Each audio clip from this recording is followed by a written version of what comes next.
meltdown was an unpredictable catastrophe. Think again.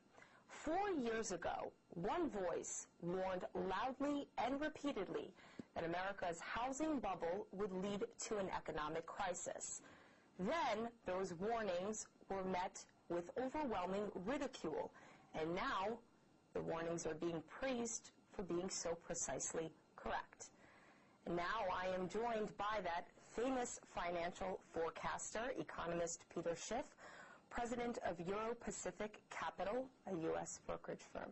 Thank you for joining me. Well, thanks for having me.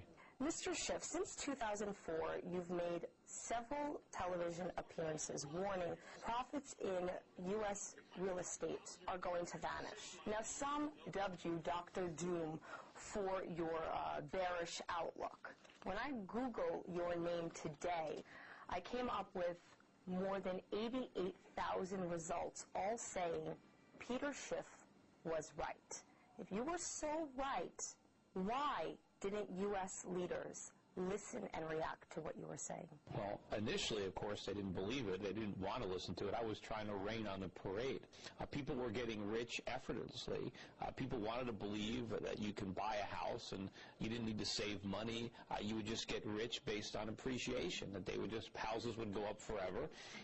And because there was that belief, I mean, the lenders, obviously, no one cared about getting paid back. They just assumed that, well, the house will always rise in value. And nobody really wanted to be told that there was no Santa Claus, and that was basically what my role was. I mean, the reason we're in trouble is not because the housing bubble burst.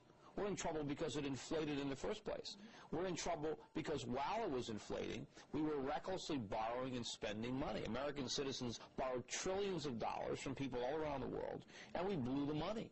I mean, not only do we spend it on remodeling our homes and building homes, but we spent it on cars, on consumer electronics, on furniture and appliances, on food, on gasoline, on everything that we imported that we really couldn't afford. And now that the bills are coming due and we're just too broke to pay them, we're seeing an implosion in these markets. Real estate prices are coming back down. Americans are having to stop spending. Credit is contracting. None of this is the problem. This is all the solution. This is all the consequences of reckless consumption and borrowing. But the politicians don't want to listen to my advice, because my advice is that they get out of the way and they let the recession run its course, that Americans have to have some discipline on their spending and their consumption, that what we need in this country is more savings and less borrowing. We need more production and less consumption. But everything the government is doing now, all the economic stimuli, all the bailouts, they're all designed to perpetuate the problem, to get us deeper into debt, and all they're doing is throwing gasoline on a fire. President-elect Obama is promising to create or safeguard 3 million U.S. jobs. Now, the stimulus plan he is preparing will reportedly be worth up to $775 billion. Why do you say that the change Obama is going to deliver is a change for the worse? Yeah, well, first of all, it's not even that much change. It's just bigger government than we had before. It's a bigger stimulus.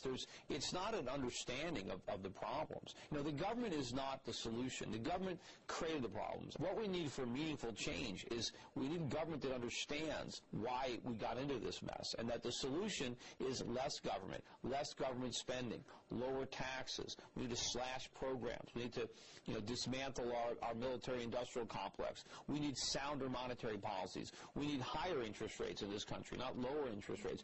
We need to do things exactly the opposite. But Barack Obama is just more and bigger government, and he's blaming our economic problems on the market as opposed to the government, which is where it belongs. And he's talking about creating millions of jobs. The government can't create any jobs. The government doesn't have any wealth.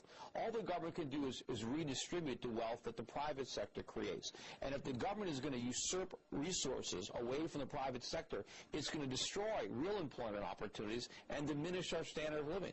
Do you think the American people are going to have patience with President-elect Obama? I think a lot of Americans are going to be disappointed if they think that Barack Obama can just ride into town and all of a sudden everybody's home equity is going to come back. All of a sudden they're going to get jobs and their retirement, their IRAs and their pensions are going to come back. I mean, nothing is going to happen. The government has no wealth. The government has a printing press, and they can pretend to create wealth by printing money, but that illusion won't last very long. I think we're on the verge of another major crisis that's far greater than the one the government is trying to deal with now, and that is the coming collapse in the value of the U.S. dollar. I think we're going to have a run on our currency. I think the dollar is going to completely fall through the floor, and that's going to unleash problems much greater than the ones we have now, because it's going to send both interest rates and consumer prices up into the stratosphere in this country. You said that once the rest of the world senses the direction our dollar is going in, and once the U.S. creditor nations realize it, they're going to stop buying our bonds and it's going to stop funding our spending. Yeah, well, remember, we dragged the whole world into this economic crisis because they're the ones that loaned us the trillions of dollars that we spent, and now we can't pay it back. So as we go bankrupt, our creditors all around the world naturally